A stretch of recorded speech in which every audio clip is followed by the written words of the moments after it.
Hi guys, पहिलेच सांगतो भाऊ, आपला मिनी ब्लॉग लय दिवसांनी येतोय, त्याच्यामुळे स्किप केला तर बघा.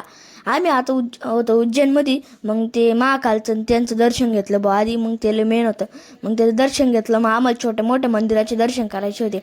मग त्याचे दर्शन करायला निघालो, जसे की कालभैरव वगैरे त्या मंदिरांचे आम्हाला दर्शन करायचे होते. मग दर्शन केल्यावर ना आम्ही थोडी चहा पाणी करायची ठरवली. मग चहा पाणी केली आणि नाश्ता पण करायचं ठरवलं. मग नाश्त्याला गेलो, तिथं हॉटेलला थांबलो, नाश्ता बिष्टा केला आणि पोचलं मंदिरात पोचल्यावर आम्ही मस्त एका मंदिराचं दर्शन घेतलं. परत आम्ही टिळा वेळा लावला, मस्त दोघांनी लावला. मी पण लावला, दक्षिणी पण लावला. आणि आम्हाला ते टिळा लावून ना लई इचिंग होत होतं. मग ना आम्ही थोडा वेळ राहू दिला आणि हॉटेल रूमवर गेल्यावर ना पुसून टाकला होता. मग ना आम्ही पोचलो आणि तिथं ब्लॉग स्टार्ट केला. मग आम्ही पोचलो डायरेक्ट कालभैरव मंदिरामध्ये पोचलो. तिथं बॅरिगेट्स लावले, तिथं लई मोठ्या मोठ्या दोऱ्या लावल्या होत्या भाऊ. मग आम्ही विचारलं, मग जाऊ दे, कोणी सांगितलं नाही. माझी एक मैत्रीण आहे, तिला मला सांगू शकते. मग मी त्या मैत्रिणीला विचारलं, गुगलबाई.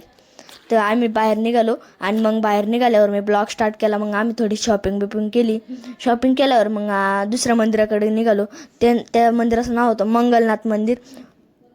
त्या मंदिराकडे निघालो आणि बाहेरूनच वाटत होतं गर्दीला आहे, त्याच्यामुळं ना आज जाण्याच्या आज ना थोडा वेळ रेस्ट केला. मग आत गेलो. मग थोडं लवकर दर्शन झाले आमचे.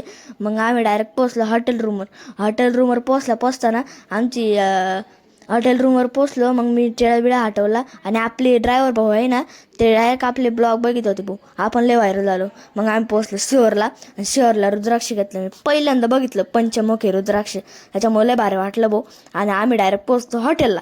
मग हॉटेलला पोचल्यावर आजचा मिनी ब्लॉग तुम्हाला मी इथं सेंड करतो. आजचा मिनी ब्लॉग तुम्हाला कसा वाटला मला नक्की कमेंटमध्ये कळवा. तोपर्यंत बाय.